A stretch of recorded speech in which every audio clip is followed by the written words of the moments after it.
That Girl Shit with Danica Whitsitt. I'm your host, and today we have Dommy, my boyfriend, Dominick Monville. Welcome. Thank you Hi, for coming everyone. on. Of course. Oh my gosh. Okay, so we are going to learn all about Dommy today, and we are going to learn about our relationship and Body Swap, the film that he and I got to work on together for the Easter Seals Disability Film Challenge.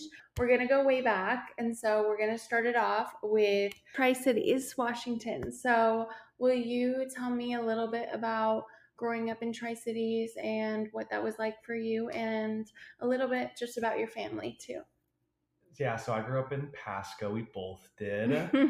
Pasco was interesting. I feel like it's blown up so much since we lived there, but it was fun. I went to Pasco High School, which was the public school. Danica went to the private school, which they were pretty close together, but Pasco High was fun.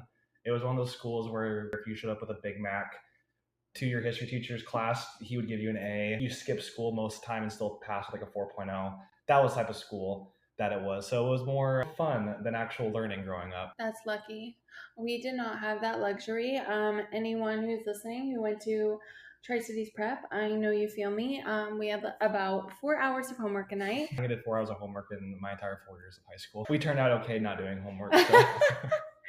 Tell me a little bit about, well, I know about Dommy's family, but the audience doesn't know about your family. And so talk a little bit about Paul and Teresa and Neeners. Polly Diesel. So Paul's my dad, Teresa's my mom, and Nina's my sister. My mom grew up in Pasco. Dad grew up in Spokane, Washington. My dad was a pharmaceutical rep. He still is from the time I was born and now. My mom worked in a travel agency for Hanford. Now she does, I don't know what she does now, actually. She was a travel agent for a long time, but my sister does cosmetology. You are in Pasco still and want a facial. Nina Monville's the person to go Hit to. up Neeners. We love her. And Paul actually helped move us down here both times. He drove us down to San Diego the first year, and then when we were moving from San Diego to LA, he moved us down again and flew down and helped us. So shout out to Paul. If you're watching this, we love you. I got both my parents. I feel like my mom's very much a homebody. She wants to stay home all the time. And my dad's the one that he'll travel and, he'll come down here and help us move. And I feel like I want to travel, which I feel like I wanted to always go to LA or San Diego. But after I got here, I'm more like, I want to stay inside and look at LA and San Diego from my apartment balcony. Oh, especially because in LA, we're not as close to the beach. It's just better inside. But I'm looking at our view right now, and it's literally gorgeous. We have a tree going into our balcony. It's growing. Excuse me, I just burped. How embarrassing. Let's talk about our story, because a lot of you probably already know, but I know there's some people who literally are always like, how did you and Dom meet? And I'm like, oh, is that a story for you? So I'll let you take the floor, and I'll chime in if you want me to, but yeah, you go. Well, she trapped me in the 6th grade to start off things. Like, I showed up to, I don't know what you guys called them. We called it like parties or middle school dances. Yeah, middle school dances. I went to a private school dance. So throwing it back when I was in 6th grade at a private school dance was not allowed. Throwing it back. Yeah. We met there. She wanted to dance with me the entire night, which I was like, little side ting, 6th grade side ting. Then we went and saw Iron Man 2, I think. It was one of the Marvel movies. I don't even remember. Held hands the entire time in the movie theater and on the ride home. Then we started dating, and then a week later she asked me to marry her. It was after our first kiss, okay? Yeah. The first kiss was magical. Watching She's the Man. At Sinead Thornhill's house in her basement. Sinead, if you're watching this, shout out to you and your basement, because it was the beginning of our story. So. And then we were so scared to kiss that people had to ask if we were done yet. Yes. They left upstairs to the basement and they were like, okay, tell us when you're done. And we were so nervous. We were 6th graders. Oh my gosh. We were like stressed and heavy. But we ended up doing the deed. And then I was like, marry me. And he was like, we're in the 6th grade. This is a lot. So had a lot to think about back then. He dumped me. I did dump her, and then I tried sliding into some Facebook DMs like 2 years later Didn't work out. I said I no. was heartbroken. And then we end up after Danica's accident, and in 2020 we end up hanging out again. I was going to school in Cheney, Washington, and then I went home for Christmas break or something. We ended up going seeing Jumanji. Wait, he skipped an entire chapter, guys. Oh. Beep beep reverse, Well, you can tell the reverse. story. Okay. In 2018, I got into my car accident, as most of you know, and I got engaged right after the hospital and got married. And Dom was a guest at my wedding. We remained friends. He stayed in contact with me after the accident, and we had kind of always stayed in contact throughout our lives because I went to school with his cousins. Then at 2018, I got into my car accident. He was at the wedding, yada yada. Couple months later, I get a divorce. I move home. And yeah, we didn't start hanging out for a while after that. And then when he was home from college, I was like, oh my gosh, let's get together. And yeah, he took me to Jumanji. I got The Rock. That was Wet and Wild. Oh, Jumanji movie theater. Wet and Wild. Nothing happened at the movie theater. I was waiting for it to happen, but nothing happened. We shared a Dr. Pepper, so I guess we kind of kissed before we actually kissed. You drank a Dr. Pepper? The only time in my entire life I'll drink a Dr. Pepper. Oh my gosh, that's shocking. Yeah. I pushed through because I liked her so much. And then we went back to my place, and yeah, we got a little smooch and cuddle on, and then we've been together ever since. The rest is history. That was 4 years ago now. Yeah, that's crazy, crazy, crazy. Which, wow. Now I'm wow. on real hot girl shit with my girlfriend of 4 years. And we live in LA. Oh my gosh. And we kind of had a wild roundabout story as well. So 3 months after we got together, I was moving to Miami with my bestie, and my other friend was leaving her apartment for us, and she's like, take over the lease. I asked Dom 3 months in, I'm like, gosh, I'm the queen of moving fast in this relationship. I was like, want to move to Miami? I know this is crazy. We just started dating. And he was like, yeah, why not? Because his program had gotten canceled, right? Yeah, because of COVID. So the film program wasn't big at Eastern anyway. I remember leaving school on a Wednesday, and they were like, hey, don't go to school. Just have a 4-day weekend. And then by Saturday night, they were like, hey, we're actually going to take a week off of school. You're going to get credit for all the tests you had coming up, all these projects. And so I was like, okay, I get a week and a half off of school. And then not even a week into it, they were like, we're canceling the entire program. You got to figure out what you're going to do.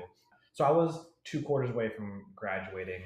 And then every school I was applying to were like, your credits aren't going to transfer over because your school's so small. So you're going to have to restart over on no matter what degree you want to go into. So I was going to go on to like 6-7 years just to get a bachelor's degree. And I was like, F that. I'm not doing that. Yeah. And then she asked me to move to Miami. And I was like, what a better option than not go to school, just move across the country. Yeah. And you did not love it in Miami. I loved it. I mean, for the time being, I feel like it's been so nice to be separate from that and not have all that noise and everything. But I did love it when we were there. And yeah, so we lived there for about 2 years, and then we were like, okay, we do want to be in California. So yeah, we moved back home for like 6 months to hang out with family and everything like that. And then moved to San Diego, and then now we're in LA. What a wild ride. I know. Yeah, there's been like we've lived in 4 different places since we've lived together out of the 4 years. So we're moving to Texas next year. No, we're not. He's a fucking liar. I feel like we've had so much fun, so I don't regret a thing. But since we're on the track of the industry, I want you to talk about why you chose film and what you love about writing stories. And then we can talk after that about Body Swap and the Disability Film Challenge that we just did. So I started writing. I was a huge WWE nerd when I was a little kid. I would go to WWE matches, and so that's all fake. Sorry for people who believe that right now. But so I was like, I want to do this for a living. I want to create all these storylines. I want to have the Undertaker fight Rey Mysterio.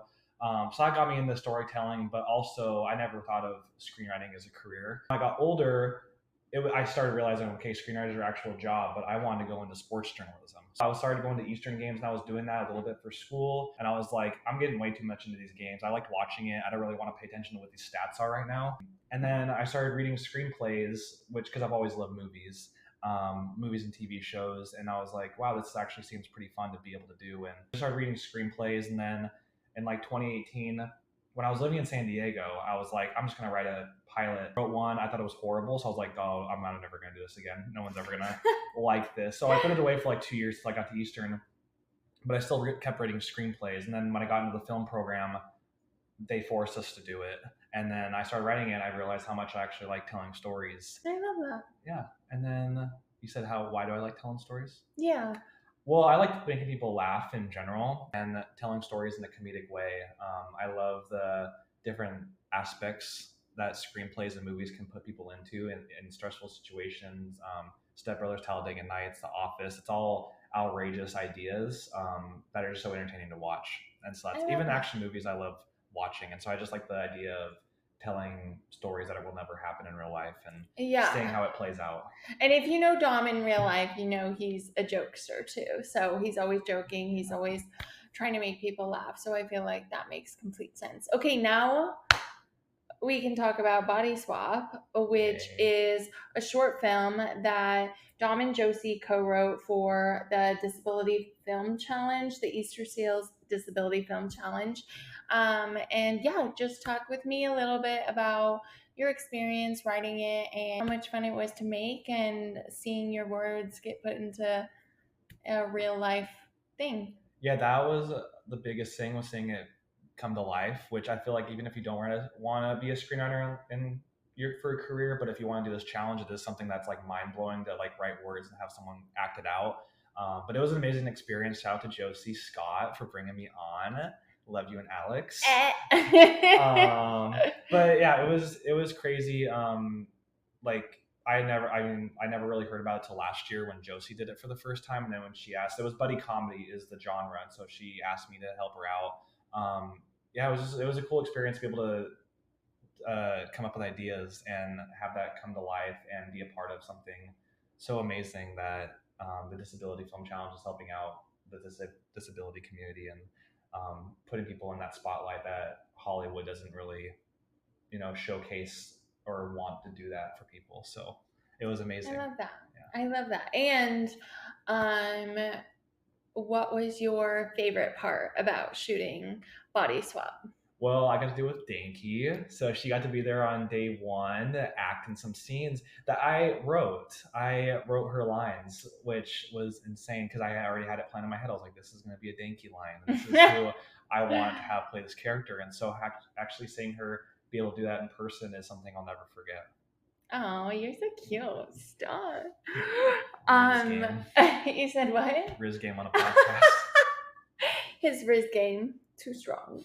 And is there anything that you want to tell my listeners about Body Swap, or to watch, like, subscribe, all the things, repost? Yeah, so there's the campaign awareness challenge. So they pick, it's like likes, comments, views, obviously. I don't know if they go off shares, like if you're sharing on Facebook, but that could possibly be a way to vote for us to get the campaign awareness challenge. You can watch it on YouTube, Facebook, anything that the Easter Seals has for social media. And then basically at the end of it, they count it all up, see what films got the most votes by going and liking and all that. And then the winner gets grant money to put it towards making it a feature film or a pilot or just make it into a bigger project. So like with this one, we obviously want to make it a movie in the long run. So hopefully if we win that, me and Josie have already kind of outlined or started to outline what this project could be in a full-length feature film, which is pretty cool to think about too, that we could get some type of help to make this bigger than what it is and have it be a full-length movie. Yeah, and to pay the people too, because I don't know if anyone's watching who didn't take part in the Disability Film Challenge.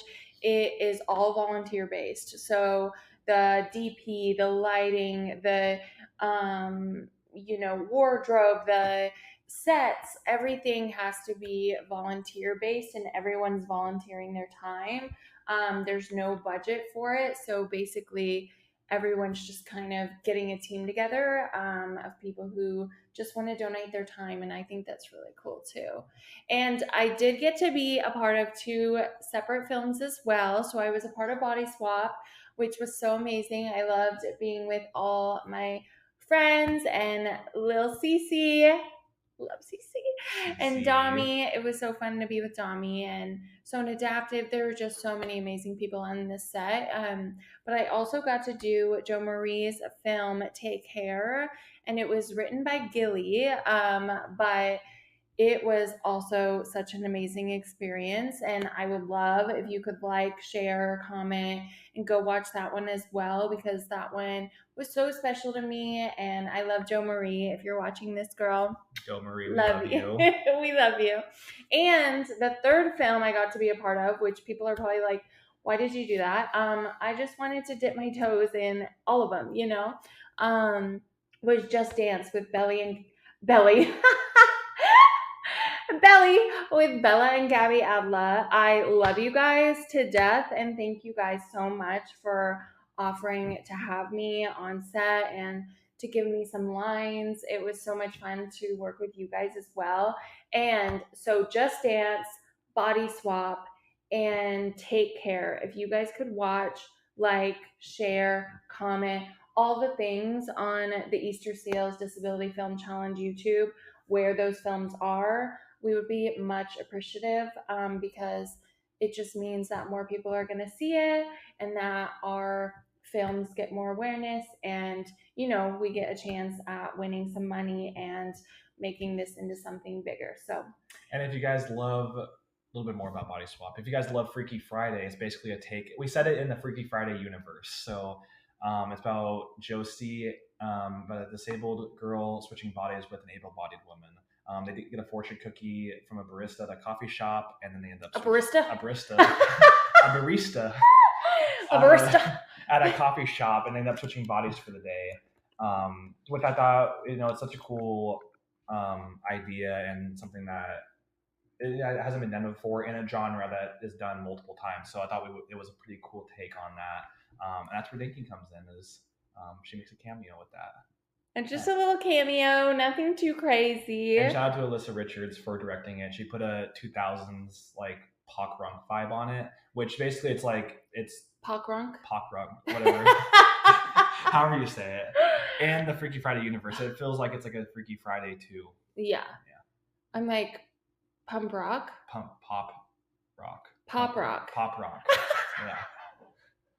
Pop rump. That's why I'm not an actor. I'll mess up everything. I stay behind the camera. No, and all of his scripts, I am the editor. Yeah, she edits a lot of them. It just grammar and stuff, that's where Tri-Cities prep education came in handy.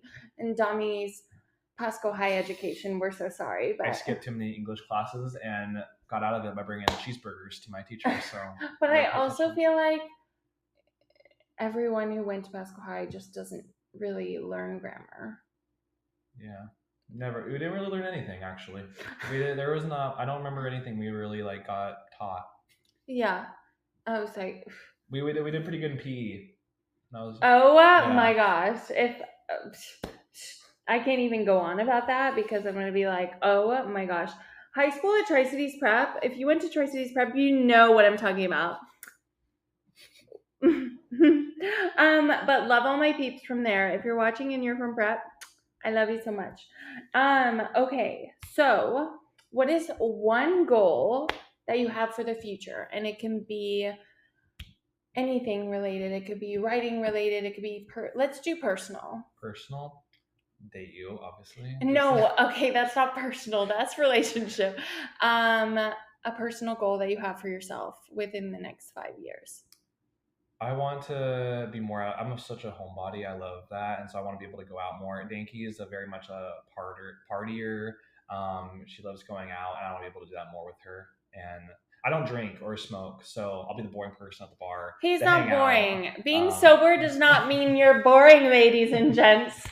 Just saying. But I want to be more outgoing in that sense of doing party stuff and just more outgoing things. More outgoing things. You don't have to go to parties to be outgoing. Well, like I like going on hikes and I like going to the beach. Like that's my version of going out. Yeah, but that's good. I don't think you need to go to parties to be outgoing. Maybe. Plus, Dommy always lets me have my girly time when I go out. I haven't really gone out in a long time anyways, but I feel like when I do go out, it's usually with girlies and we're just having girly time. But Dommy's really good at that. I feel like we balance each other out. Like I'm very wild and he's very calm, and sometimes I stress myself out because I'm so go, go, go, go. And he's like, let's relax for a second. And then I bring him out of his shell and make him a little more social. So it's like a perfect balance, I feel. Oh, yeah, I feel like that. And I used to have really bad anxiety in Miami. Danica knows it. But I feel like it's been really, really well and good since we moved to California. So I feel like just keep working on that and not having more anxiety about things. Hell yeah. No more anxiety. Okay, this is going to be a question for everyone but mostly for you. And I feel like we've talked about this over and over and over, but just for the people watching, was there anything you were scared about getting into dating me because of my disability? Because you knew me before my accident.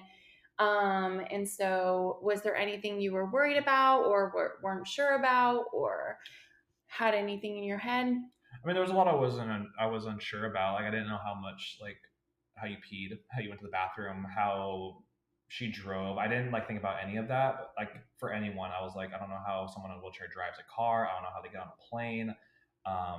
And so that was the thing, that was the biggest thing for me, which I wasn't really scared about. I was just kind of just like, this is interesting. I can't wait to see how this, what happens or how this works.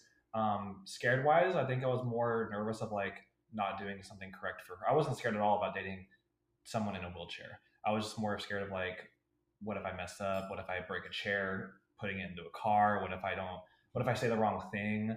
So I think that was what I was scared about the most. Okay. And there was no part of your brain that thought like, can I do this forever? Or is this something that I want to see if I can do long term? Or never in my life. Not since day one. I feel like, especially with Danky, I liked her so much that it just never crossed my mind that, like, if she was in a wheelchair, it was more of like, how can I help her out in any way that I can? But it was more like, I just like her so much, so it just bypasses all that, and I just want to be there for her in any way I can. Aww. Even though I do make some jokes and I hold her back at haunted houses. Oh, guys, we're gonna tell that story real quick because it's just a quick story. But we went to Universal in Hollywood? In Orlando, Florida. And we went with our friends to Hollywood's Scary Nights or whatever it is. And our haunted horror nights. Hollywood horror nights. Okay. Yes, Hollywood Studio, because it's Hollywood Studios, even though it's in Orlando, right? Yeah, it's both. It's like Disneyland and Disney World. It's like the bigger version of Universal. Universal Studios Orlando Horror Nights. Anywho, whatever the name is. The Jimmy Fallon ride. That's the one. Or Jimmy Fallon Haunted House. Okay, so we went to Universal Studios Horror Nights, and we were going through one of the haunted houses, and Dommy, if you're an interable couple and you're listening to this, don't fucking do this, okay? Don't fucking do this.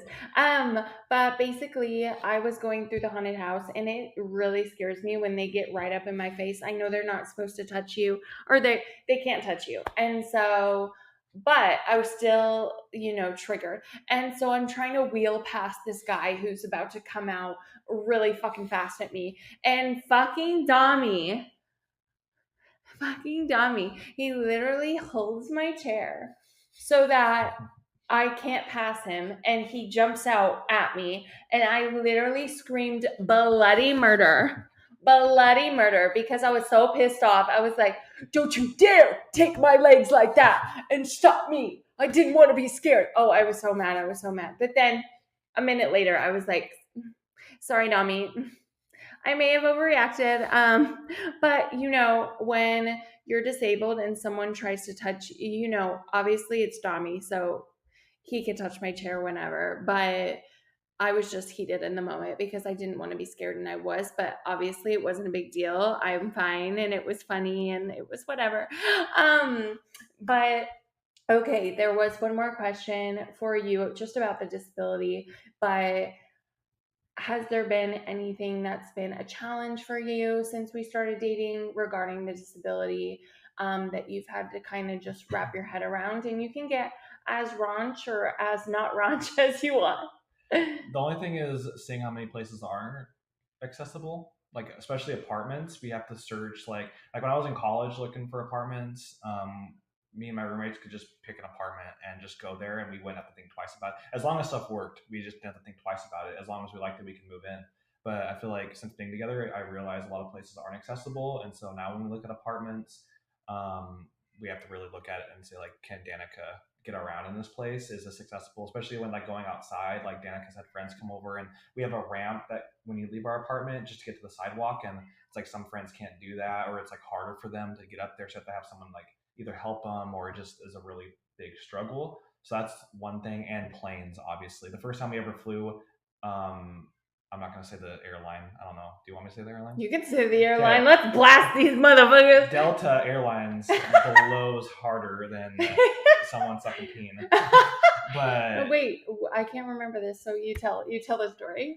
So as we're moving to Florida, we landed in like Michigan or something like that, and we get off the plane. Okay, we'll have two stories.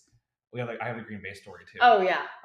We got off the plane, and Danica's wheelchair is just the brake is shattered, like just will not work at all anymore. There was something else that was broken on the wheelchair too, and the people are just like, sorry, like yeah. What were we supposed to do about it? And so that was the hardest thing too. So basically, it's just accessibility in any place, especially stores. I see people parking in handicapped parking spots when they're not handicapped. It's the first thing they see, so they park into that. So that stuff really just blows my mind. Look at him just being an advocate. Ally. Yeah, so that's the thing that I've had to get used to, which isn't even the thing for me. It's just the thing that like I feel bad for Danky and all of her friends and everyone that I've met in the disability community that just have to like put up with stuff like that, and people just don't really care about for some reason. Yeah. And that was the Green Bay story. So, oh yeah, Danky's I'm a Green Bay Packers fan. She took me to Green Bay, Wisconsin one year to see a Packer game against the Seahawks. Which, do you want to say who won? Okay, we're not going to talk about it. It was 0 degrees, and we still had love you, Russell Wilson, love you, but we still had Russell, and that was at the end of his good era. You know, still had Aaron Rodgers, so like this is a long time ago. But anyway, so we get to Green Bay, and we're flying from Miami to Green Bay. I don't know, did we stop anywhere else and that's when they lost it, or did we get to Green Bay and they lost it? No, it was in Green Bay. No, so we were playing cornhole. I flew alone because you went to a rave. I went to EDC. Yeah, she went to EDC. I flew from Miami to Chicago, and then I get on the plane there, and we meet up in Green Bay, and she doesn't have her wheelchair, and it's already below freeze. It's like November in Green Bay, so it's already below freezing. It's snowing, and they're just like, no wheelchair. They were like, we'll give you a hospital chair. I say, yay. Yeah. Thank God the bathroom was big enough, or else I wouldn't have been able to fit. But I went to the Green Bay game in 0 degree weather. It was like, what was it? It was 0 degree weather, I think. It was 0? I think with wind chill. Well, because it was snowing and windy. So I think with wind chill, it was like 0 to 5 degrees. So I go to this Green Bay game in the fucking freezing cold and in a hospital chair. And they don't have heaters in the bathrooms. Why don't they have heaters in the bathrooms at the Green Bay Stadium? You would think that they would do that for their people, but whatever. It's an experience. I feel like because everyone there is just used to cold weather, so they're like, we don't need it. But anywho, they returned my wheelchair the day we were leaving, so love that for me. But I was thinking too, that happens all the time. They first told us that it was like, oh, it's in Chicago, and we're like, why is it in Chicago? And they're just like, I don't know, it just ended up there. And so just like they had no answers, they wouldn't want to call anyone. No, they answered at the end. Remember, they were like, oh, we sent it with the wrong girl. Not a disabled person, by the way, which, whatever. But that happens to a lot of our community. So, like, honestly, I feel very lucky because I'm pretty adaptable. I feel I'm not ever one to like be like, oh my God, because I'm the worst, actually. I'm a people pleaser, and so I don't like to complain, but I really should complain about things like that because that is my livelihood. That is my legs. So Dom got more heated than I did. So thanks for that, babe. I will say too, another thing that I've had to get used to is, which is not even a me thing either. It's people looking at like Danica or some of her friends like they're a hurt puppy on the side of the road. They just kind of like, especially it happened a lot in Miami where people were just like, "I'm so proud of you for being outside and like Yes. you're so strong." You're like, "I'm shopping at a Whole Foods, so why is this out? Like, why is this so cool?" And Exactly. And I saw it on someone else's podcast a little while ago. He was like, it's not strong to be out doing things, like keeping on living, and I feel that so strongly. But just because we are grocery shopping or at the club or anywhere in our wheelchair, that doesn't really make us strong. It just means we are a human being outside that needs to continue living. Like, our only other option is to stay in bed. And I just feel like there's nobody in the world who wants to do that. And you'd probably get a bed sore. But okay, since we talked about, oh, hi, Captain. Hello. Sorry, Captain wanted to come say hi. He's like, hello. So we talked about things that have been a struggle, and really you just answered what's been a struggle for me. So nothing's really been that big of a struggle for you. You're like, too easy. Too easy. Okay, but let's talk about perks. What's your favorite disability perk that I have, or that comes with being with me? Skipping the lines at everything. Front row parking at everything. Hell yeah, brother. Danica isn't with me. I'm just like, let me pull into this handicap spot. No, I don't do that. Just kidding. But the perks is, I feel like there's a whole new side of the world and life that I never even thought about. Kind of with like the planes and other accessible stuff. I just never thought about until we started dating. Where there's such a big community, and not only the wheelchair community, but every disability community that of so many amazing people. Everyone we've met, or at least I've met too, has been amazing and God sent. And so it's changed my life in that way where I feel a lot more happier being around Danica and all of her friends than I ever was before we started dating. Aww. And so that's probably the biggest perk is way more happier life and just great people to be around 24/7. Aww, thank you. I feel like it's crazy because a lot of the people that I meet that are disabled, you would expect that they would be bummed out because of the things that we're missing. Like, that's what society thinks. But in reality, I feel like because we know that life's so short and that anything could happen at any point, like a lot of my friends were in, accidents like me, but also a lot of them were born that way as well. So I feel like we just want to live life to the fullest because we know it's super short, and like we know that we don't want to waste any more days. But yeah, I love that answer. That is a beautiful answer, Dommy. Okay, and then of course I have to ask, because we're going to be talking about The Bachelor and The Bachelorette a lot on my podcast. So if you're a fan of those things, I hope you are. But we're just going to discuss the tea that's been happening lately. So, what do you think about Gary and Teresa breaking up? I feel like now that I think about it, now that they've broken up, I was like, Golden Bachelor was the stupidest thing that probably could have happened in the franchise. I mean, not the stupidest, but like they could have done. They should have put a lot more thought into that. Why were there two like we were talking about earlier or yesterday? Like, why didn't they do it like Love Is Blind, where it was from the same city or at least from the same state? Yeah. Where they didn't have to move across the country to be with each other and leave their families when they're 60, 70 years old. Exactly, because they have kids at this point. They have grandkids at this point. They don't want to move across the country away from their families when they only have 20 plus years to live, or 8+ years. You never know when it's going to be your last breath. So I just feel like they should definitely do the next Golden Bachelor or Bachelorette at least in the same state. Like, you could move in the same state, but like not necessarily that far across the country type thing. So if you hear our cat, she just is so mad that she's in the other room. She wants to come be on the podcast. Hey, Paws. Only Captain. But no, that was probably, that's my thought about the Golden Bachelor, was it just was handled terribly. Yeah. Which for a franchise that's been running for as long as they did, they should have known how to handle this better. Yeah. But I liked Gary, liked Teresa. I'm sorry that they got divorced at 70, but that sounds like something that never really happened. So yeah, but also I think they're going to be so much happier. And yeah. I've heard a lot of tea online about Teresa being like the breadwinner, and that's why Gary that's why Gary ended up picking her, because he found out, what part I'm talking about if you watch The Bachelor.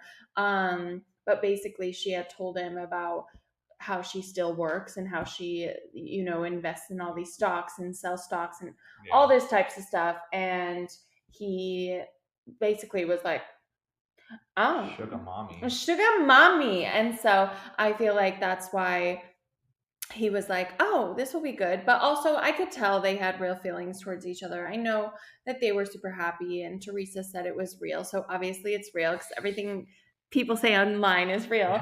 Yeah.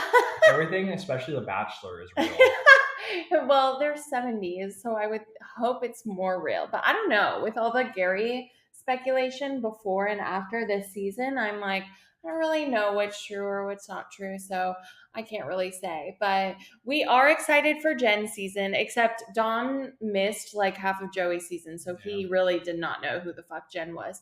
But I'm excited for Jen to be the first American Asian Bachelorette, because that's huge.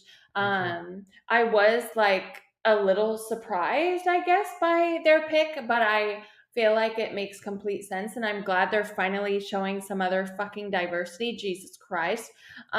They needed that, long overdue, but I'm just super happy for her. I think it's going to be a great season. She's so sweet. It seems like she's so sweet. I think it'll be great. Yeah, hopefully. I mean, I feel like it's going to be a lot like Joey's season, where it's going to be a lot of outdoor stuff. Yeah. I feel like she was outdoorsy and like wants to surf, and yeah. So I like that. I like when they go to does one-on-one surfing. Yeah, she totally likes to surf. I don't know. It looked pretty advanced to me. I got on there, I'd fall. Okay, but who do you want to be the next Golden Bachelorette from the season? Who was who was the girl from our hometown that was in the radio show? Faith. I'm biased. I want Faith to Baby girl Faith. Yeah, she's from our hometown. Can you believe that? Yeah. We used to listen to her on the radio growing up, but I did a radio talk show in high school at Tritech. And she used to come sometimes, and we got to meet her when I was like 17, 18 years old. Oh. And I saw her in The Golden Bachelor. And she was sweet in real life too, right? She was very sweet in person. Okay. Yeah, she was an angel. I was like, on the show, she was an angel. I've never met her in real life. I just knew her from the radio. So, but I am so glad that Tri-Cities got some representation on TV. Like, you see those horses? No, I think they were in Benton City, which is right outside of Tri-Cities. But I would love that for Faith. I just don't know if Faith would be down to move from Tri-Cities or Benton City as well. Or people move to Benton City. I don't know. That's into a hometown date. They might break up with her.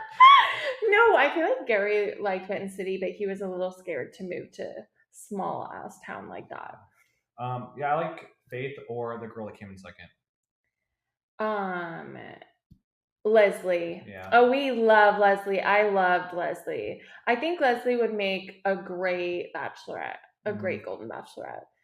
I don't know. It'll be interesting to see who they pick. I'm surprised they haven't announced it by now, but they're probably gonna wait until Jen's after the final rose. Yeah. And then announce it on national television. Yeah. I would assume. Okay, now we're gonna go a little backtracky, but are there any goals for your career for the future, for the near future, and where do you see yourself in the next 5 years? Well, goal wise, I want to get like a manager. Obviously, I'm gonna keep writing. That's my passion in life outside of Danky and our relationship is writing and making people laugh. And so I'm gonna keep writing scripts. Get a manager. Me and Danky actually created a TV show together a pilot series called The Real Girls of LA. It's a mockumentary for anyone that likes The Office or Modern Family, Parks and Rec, all those different types of shows. That has gone out to people in Hollywood, and people seem to like it so far. And so I'm kind of just waiting for a manager to call, and then to sell it one day. That's kind of my goal, but where I see myself in 5 years is hopefully running the Real Girls of LA, or at least being in a writer's room for another comedy TV show. I grew up on Will Ferrell movies and Ben Stiller movies and those type of comedies from the early 2000s. And so when I write, I feel like that's my vibe of writing is back then. So I want to create, and there isn't much comedies anymore. I feel like when it's a comedy, it's an action comedy, or it's a drama, like a rom-com, or like a Barry TV show. Dramedy. Yeah, dramedy. So I feel like my goal is to help hopefully bring those back where it's just straight up comedies like Step Brothers or Talladega Nights again, where it's just two people or buddies just making people laugh for 90 minutes. Or Ted, like Ted, yeah. the new show that came out. The little stories, bit more laughs is my kind of content, and so I hope to bring that back. That's my life goal in the next 5 years. I love that. And of course, we have a goal to get a house within the next 5 years, because we would love to get a house for Captain and the kitties, and give him a backyard. And but in this economy, it's gonna be a fucking minute, so we shall see. Yeah, we might just rent if we can afford that, when we can afford that, within the next couple of years. I feel like ever since we've moved to LA too, like career things have just been spiraling like really good, and we've made a lot of really big moves, I feel. So it, like this podcast, The Real Girls of LA is actually out right now, to someone in Hollywood. So. Oh yeah, someone is reading it. I was like, it's out right now. We haven't even. We filmed everything. No. But yeah, someone is reading it in the industry, so that's really exciting for Dommy. And if you do want to read that, it will probably go off the market soon, so you can hit him up to read it. It's a really good script. It's so funny. We worked on it together. We worked on the grammar. We worked on the humor. We worked on all of it together, and so it was really special to be able to do something with Dommy. And Danky set the star in it too. Oh, yeah, it's about 3 women in wheelchairs. Obviously, the Real Girls of LA. One is married with a kid.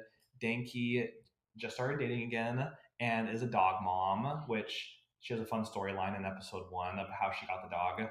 And then there's another friend that's in a wheelchair that they met at a social gathering that is newly single, and she's dating for the first time. So it's all walks of life. Yeah. So there's 3 women being followed by a camera crew.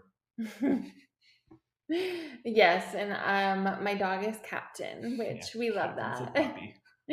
But obviously, if it gets bought and sold, and a more experienced wheelchair actress wants to play my part, that will probably be how the cookie crumbles. But I'm still getting into my acting and everything like that, so we shall see.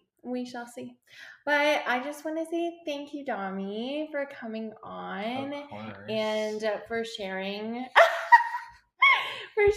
about yourself and about us. And was there anything else that you were excited about that you're working on, or anything else you want to share to the class before we close it out? Yeah, I'm working on a couple different things. Writing, obviously working towards getting us to be able to rent a house.